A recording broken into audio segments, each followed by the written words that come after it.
Hola queridos amigos, nuevamente con ustedes, el doctor Maximiliano, que hoy día les va a hablar acerca de qué pasó y qué está pasando en Ecuador. Como ustedes bien saben, Ecuador está viviendo uno de los momentos más dramáticos de su historia y tenemos un paro que ya lleva 18, 19 días. Es un paro el más largo que se registra en el siglo XXI.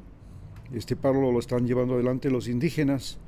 Y para entender quiénes son los indígenas que hacen el paro, les contaré que los indígenas que están haciendo el paro son unos indígenas que hablan quichua, pero también hablan español.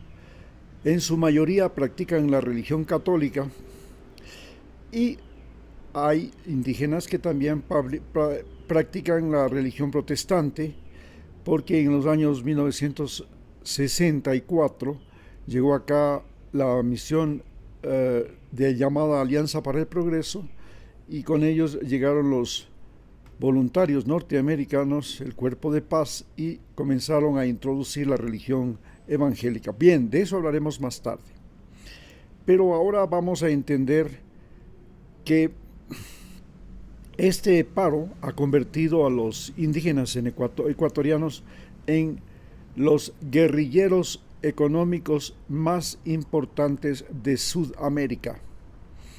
Decimos que son guerrilleros económicos porque ellos consiguen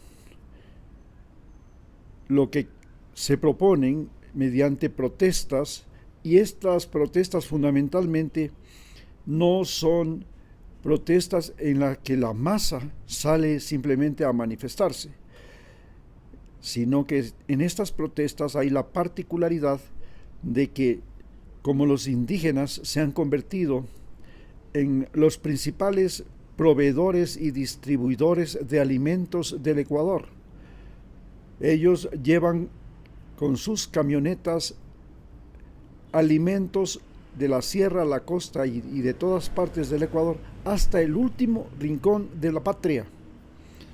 Antes se decía que solo los camiones de la cervecería Pilsener, que distribuye cerveza en todo el país, eran los que tenían esa característica, llegar a todos los rincones del Ecuador. Pero ahora, y después de que yo he trabajado en áreas rurales de Esmeraldas, en los lugares más apartados, incluso sin carreteras, sin electricidad y sin agua, en zonas donde aún existe el bosque primario, tropical, costanero de la costa ecuatoriana, yo he visto llegar en esos pueblos de apenas 800 personas, la mayoría ancianos abandonados, que no falta semanalmente la camionetita manejada por un indígena que lleva con sus cebollas, sus coles, sus lechugas, sus zanahorias, sus papas, y además viene trayendo yuca y viene trayendo frutas de otras partes de la costa. Y esto es algo maravilloso. Entonces, la protesta que llevan adelante los indígenas es porque la subida del diésel les afecta a ellos más que a ningún otro ecuatoriano, porque ellos tienen camiones que funcionan a diésel, inclusive camionetas que funcionan a diésel, que son las que les permiten llegar a todos los rincones del Ecuador. Y entonces, si el diésel sube, para ellos les es un problema, porque sus clientes, que son la mayor parte de los campesinos y pobres del Ecuador, no tienen dinero para comprar los productos que ellos transportan, y entonces tienen que regresar con la carga sin poderla vender, y esta carga no es perecible, es un producto perecible, se pierde. Ya cuando esa carga tiene que regresa desde la costa a la sierra, no, porque no se vendió, o viene desde la costa o viene desde la sierra a la costa porque no se vendió, tienen que ir al basurero y botar toda esa carga. Entonces esto es un golpe económico. Esta es la razón fundamental de la protesta. Pero cómo estos indígenas llegaron a convertirse en los principales actores económicos del mercado de alimentos del país. Porque luego de la conquista, primero tenemos que señalar que estos indígenas de la Sierra Ecuatoriana fueron, como les dijimos antes, un problema para los incas del Tahuantinsuyo. Se levantaron con Atahualpa, derrotaron a Huáscar, conquistaron el Cusco. Los indígenas de Quito conquistaron el Cusco, llegaron a tomarse el Cusco. Fue la única nacionalidad de todo el imperio que llegaron al Cusco. Pero entre los indígenas que protegían el Cusco estaban los cañaris. Los cañaris son del lugar que se llama Tomebamba, y en Tomebamba nació Huayna Cápac.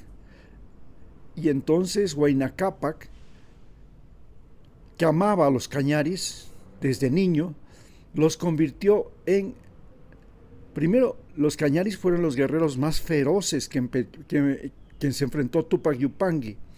Tan feroces que no le permitieron a Tupac Yupanqui avanzar más allá de Tomebamba y llegar a Cañar, que era el centro.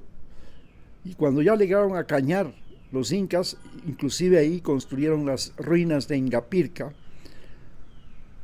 que están ahora el castillo de Ingapirca, que era el castillo hecho por Tupac Yupanqui. Y en ese lugar, en Cuenca, la ciudad de Cuenca, que sería ahora, nace Huayna Cápac. En esa ciudad de Cuenca. Y Huayna Cápac lleva a los indígenas cañaris, que fueron los más feroces adversarios de su padre, como guardianes del Cusco.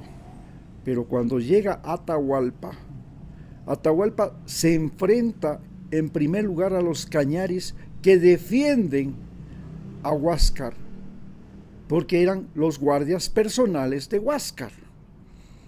Y entonces lo defienden justamente en la provincia de Azuay, en la ciudad de Cuenca, en la zona del Cañar, en la ciudad de Cañar, y Atahualpa los derrota.